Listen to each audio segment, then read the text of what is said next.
impossible has happened. Unbelievable. No record for human life. Off to the races. Can they catch it? Now he takes off the shirt. He's running down the middle by the 50. He's at the 30. He's bare-chested and banging his chest. Now he runs the opposite way. He runs at the 50. He runs at the 40. The guy is drunk, but there he goes. The 20. They're chasing him. They're not going to get him. Waving his arms. Bare-chested. Somebody stop Look that out. man. Here comes the blue coat, Oh, Kevin. they got him. Here They're comes the coming blue from the coats. left. Oh, and they tackle him at the 40-yard line. I'm talking about balls deep. I'm talking about balls deep. I'm talking about balls deep in love. I'm talking about balls deep. I'm talking about balls deep. I'm talking about balls deep in love.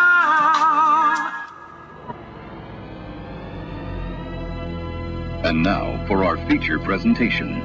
Balls Deep with Devin Jovan.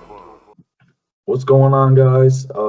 Welcome back to our Balls Deep, a week 6 pick'em. To start off, last week me and Devin, our records were 2-3. We had some surprise games last week.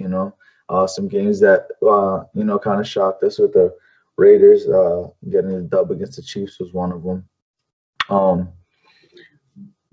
But with that being said, our current records for this entire season so far is Devin is 16-9, so he's doing really well. Me, I'm 11-14. I'm starting to come back for I mean, you beat me in the Browns Colts game, so yeah, that's something. Trying to get my record back to 500. So, we're making some. We got some good games coming up this week to do our pick'em from. To start, we're gonna do Green Bay and Tampa Bay. The talk all week has been about Aaron Rodgers for Tom Brady. That should be hopefully an exciting game. Who do you got for that game? I mean, the talks have been honestly about Rodgers and Brady all week long, but it's also going to come down to those defenses. Who's going to make the necessary stops or get the turnovers to get the game going and stuff like that. And in that case, I'm going with the Packers. I know that, like I just said, it's more about the defenses, but I do think Rodgers has more to prove in this instance. And he's been on a tear as of late. And then you're giving him back his best receiver in Devontae Adams, who's going to tear up that Tampa Bay secondary, who's 28th in the pass defense against receivers, and then overall pass defense they're probably I think 19 or 20 ranked in the league. So they have a good pass rush or a good front seven, but that secondary is always a question. So I think the Packers are going to make the necessary stops on defense, especially with Brady having his turnover issues this season, and then Rodgers is going to make the Bucs defense kind of look childish. Yeah, no, I completely agree. I mean, obviously, we say it every week. Aaron Rodgers is playing MVP level football. There's no doubt about that. And so I'm looking for him he's going to have a huge game. And especially, like you said, with Devontae Adams back, his best receiver. And obviously, they have the other guys that are no scrubs. So he's probably going to go off, I think. And he's going to tear up that defense possibly for 400 yards. I think it's going to be a high-scoring game, but I don't think it's going to be close. I think that the Packers are going to be able to make a lot more defensive stops than the Packers are. I mean, we've seen the Tampa Bay Bucks make a lot of a good amount of mental mistakes throughout their season thus far. I mean, obviously, they're kind of a new unit. It's basically a brand new offense with a new quarterback. So, I mean, with all the mental errors they've been making, obviously it's a big game, but I think the Packers are have a good enough defense to capitalize on those mistakes. So I do think the Packers are gonna win. And Rodgers got a new toy in Robert Tonyan, or however you pronounce his last name, over here winning fantasy games for people. Shout out Manny. Great. And now with that, we're going to move on to our second game of the week, which is going to be the Cleveland Browns versus the Pittsburgh Steelers. Obviously, we know how well the Browns have been doing. That's been a huge topic about, the Browns not having this record since forever. And I mean, obviously, this is a very exciting time to be a Browns fan. And I mean, this is probably going to be this is their toughest test thus far. So we get to see like exactly how good they are, in my opinion. So who do you got winning this one? I mean, just like you said, this matchup alone is gonna, allow us to see what the Browns have in store. But I think it's also going to show us what the Steelers are about as well. I mean, this is the Steelers' toughest test because outside of, like, if you look at their schedule prior, their toughest task was the Eagles last week, and who only had one win and a tie. So that doesn't really say much. But that was a high-scoring game, and I expect this to be a high-scoring game as well. I know I picked it against the Browns, or I picked it for the Browns 2 weeks ago against the Cowboys. I picked it against them last week because, the Colts defense. But I'm going to pick against them again this week with the Steelers because of that Pittsburgh Steelers defense is top tier. And when I mean top tier, their pass rushing is number 1 in the league. It's top 2 and it's not 2. Yeah. So that defense is ridiculously good. I mean, my pick for Defensive Player of the Year was T.J. Watt, and he's been playing pretty well too.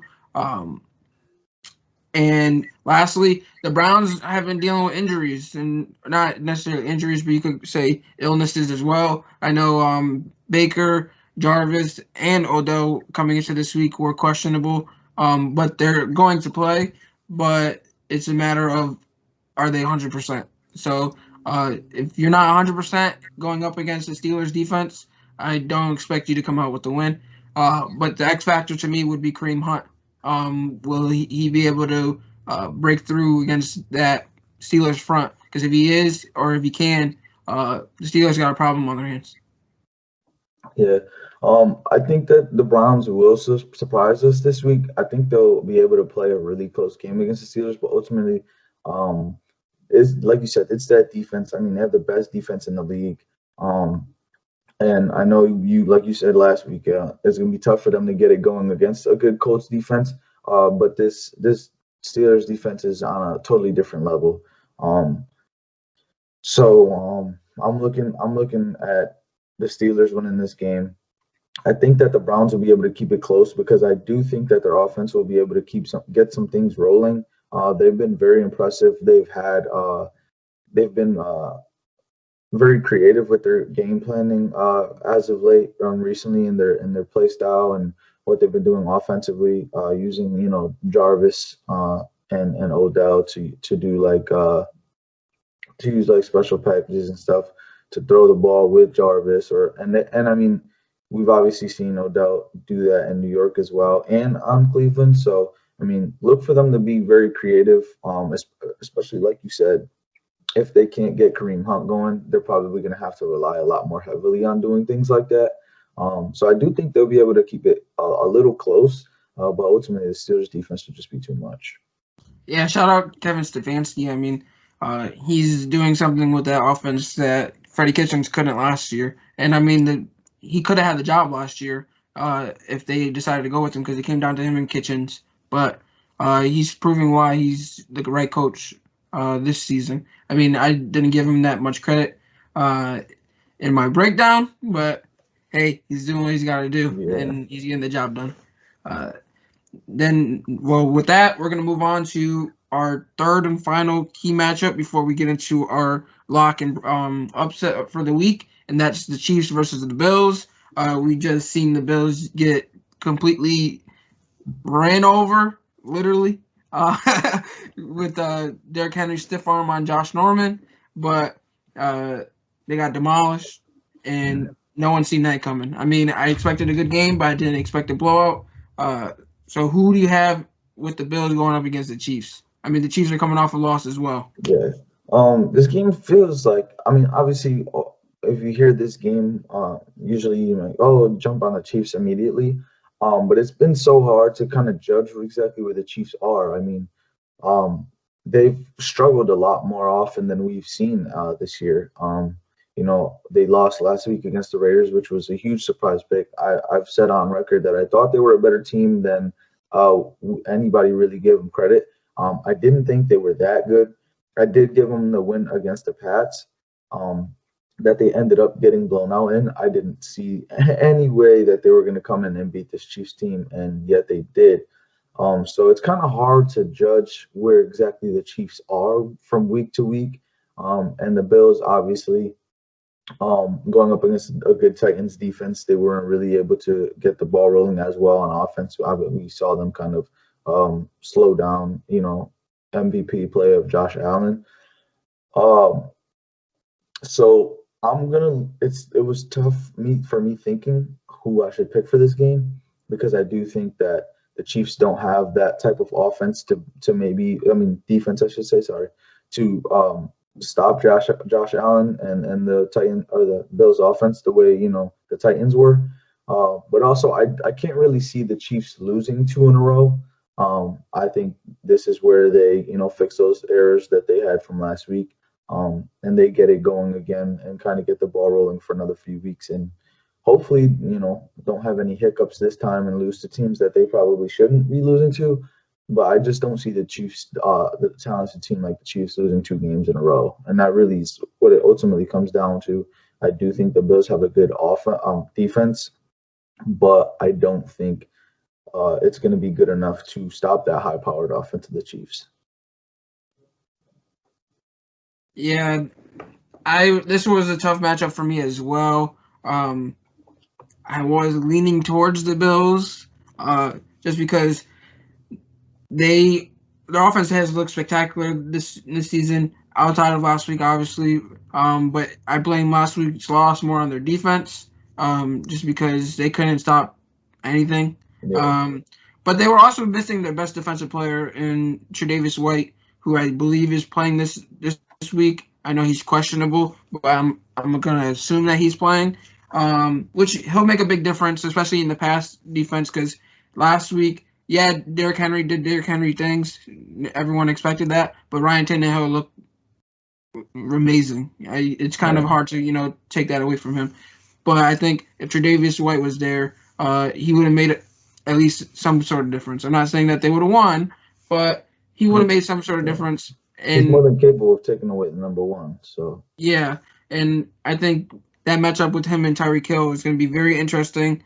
But I'm going with the Chiefs for the simple fact they got a new toy in town, and that's Le'Veon Bell.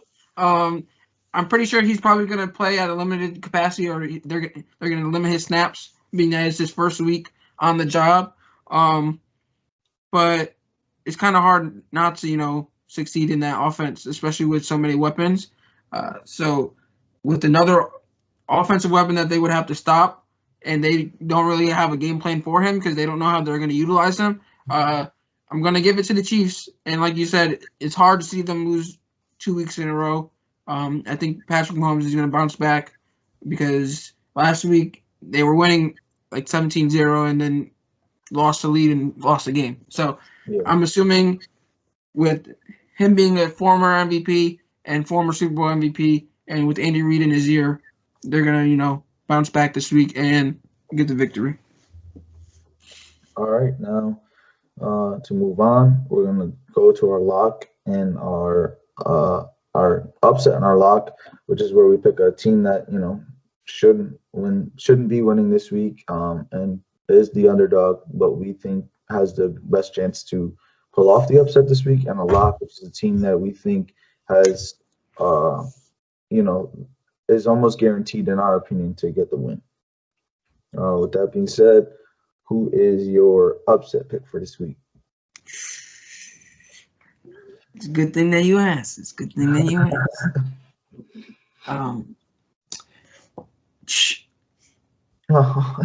Houston, we got a problem. So we just spoke about the Titans.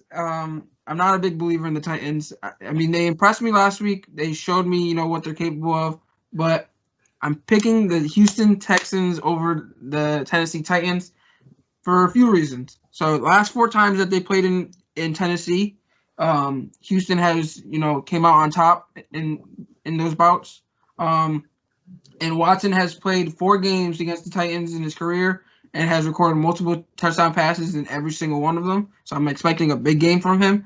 Mind you, his numbers have only improved over the last 3 weeks. So, and he's still the only quarterback to throw for over 250 yards in all 5 weeks, regardless of how bad his first and second weeks were. Mind you, they lost Bill O'Brien and finally got a victory. So I'm expecting that to continue this week.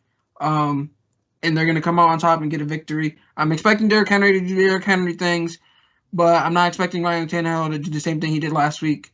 And that's because I'm not a huge believer in him. I don't think he can do that on a consistent basis, and I do not think they can win a Super Bowl with him. I mean, he's ultimately a game manager, but as of late, he's been playing as a pretty damn good one. If that makes any sense. Oh, yeah, it makes sense. My upset pick this week is going to be it's not really a very far apart line, but I got the Panthers actually beating the Bears. The Panthers have looked very impressive lately. Almost like it almost seems like they look like a better team without Christian McCaffrey. And I only say that because now, rather than feeling like you have to give the ball to your best player, clearly your best player, and kind of force the ball to him, they're spreading the ball around a lot more to guys that normally wouldn't get as many touches with Christian McCaffrey being so heavily involved in that offense. Mike Davis is running all over the place. He looks like a number 1 running back on any other team. Obviously, right now he is one because there's no Christian McCaffrey. But now when Christian McCaffrey comes back, I could see him getting still a heavy load, workload at the running back position, even with McCaffrey back. Maybe even sending McCaffrey a little out wide sometimes, just to get Davis the ball in the run game because he's looked that impressive. Robbie Anderson has looked like a phenomenal wide receiver. He's looked like a number 1 wide receiver over there. And ultimately, I think the X factor is Teddy Bridgewater. The Bears might have the best defense that the Panthers have had to face this year. So it's that's a little bit of a question mark. We don't really know how good he is, but thus far he's been able to manage the games very well for the Panthers, and they've pulled out some impressive wins. They're 3-2 on the season, I believe. So I think they're going to be able to beat the Bears tonight if Teddy Bridgewater can limit turnovers, play smart football, and manage the game. I think that just getting the ball to his best receiver in Anderson, not forcing it, letting Mike Davis do what Mike Davis has really been doing, which is just, like I said, running all over everybody. I got the Panthers winning this game. Yeah, the Panthers, specifically Teddy Bridgewater, has looked super impressive. Yeah. They haven't missed a beat with Christian McCaffrey stepping out. Yeah. I think the one thing with them is they need to include DJ Moore a little bit in their game plan because that kid's skill set is phenomenal. I mean, they included him a bit more last week against the Falcons, but that's the Falcons. So with the better defense, let's see if they can include him a little bit more. Yeah, I mean, and credit to them because I didn't expect them to have this great a season. I mean, I don't know if you guys watched my breakdown. I did say I thought they were a young, talented team, but they were quite a few pieces away, especially considering they were almost basically a brand new team. I didn't really know what to expect from them, but they've looked impressive this far. I agree. And with that, we're going to move on to our last pick, which is our lock for the week. I'm going to let you start. Who's your lock for the week and why?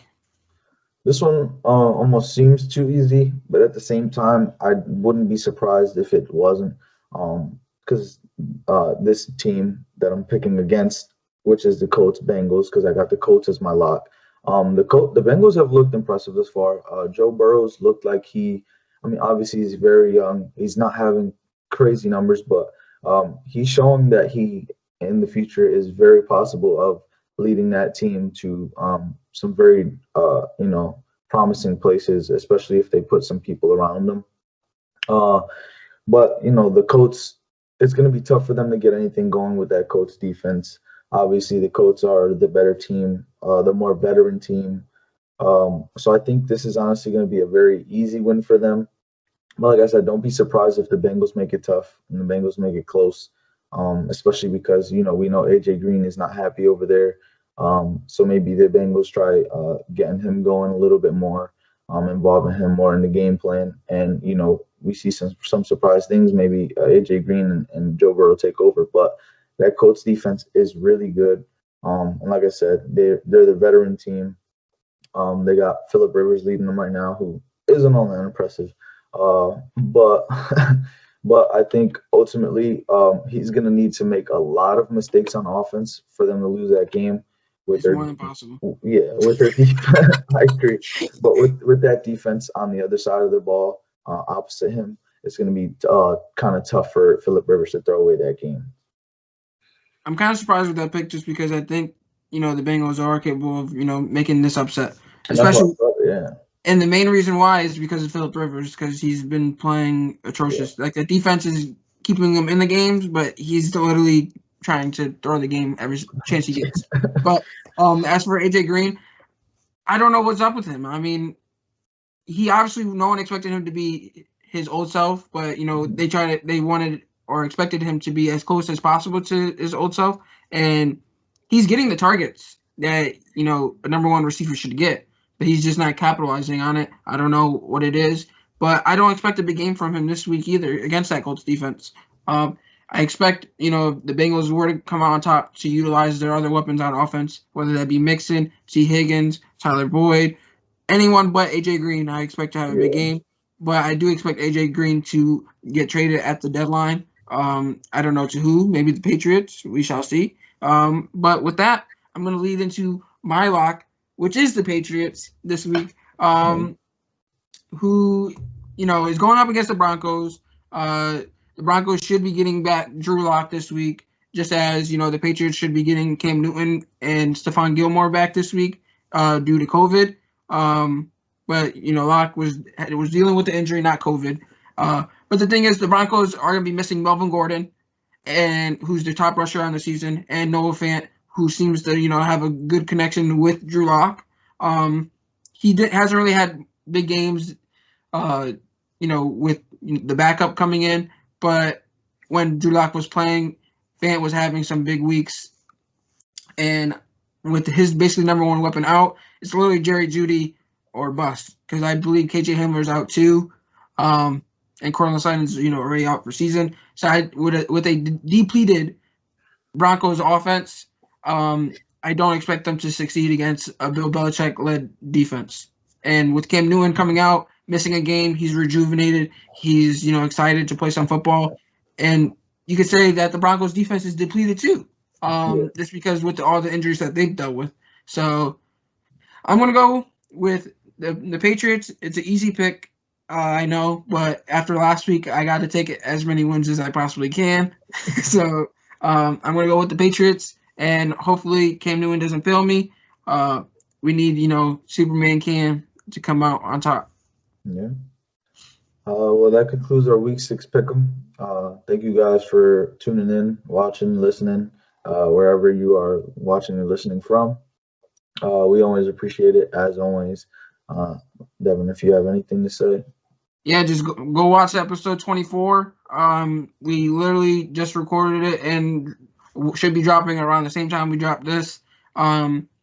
Just, stay tuned, because in that episode we talked about Bama, Georgia, which just happened yesterday. I mean, I was wrong being a Georgia fan, but it is what it is. But we also talked about, the NBA Finals, MLB playoffs with, Tampa Bay clinching last night. So they moved on to the World Series. Hey, just tune in. We got some content for you guys to listen to or even watch. Peace. You're talking about balls deep. I'm talking about balls deep. We're talking about balls deep in love.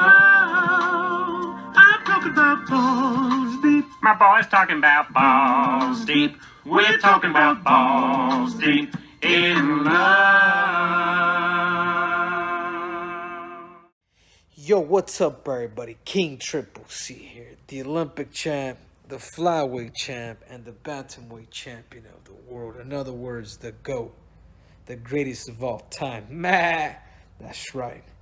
Anyhow, I want to give a special shout out to Devin and Jovan. I know you guys have started your podcast, Balls Deep, with Devin and Jovan. I want to congratulate you guys, and I want to tell everybody that's out there that doesn't know about them to you guys follow them, subscribe to them, and you guys make sure to follow them on all your social media platforms, because if you don't, you guys can bend knee to Triple C.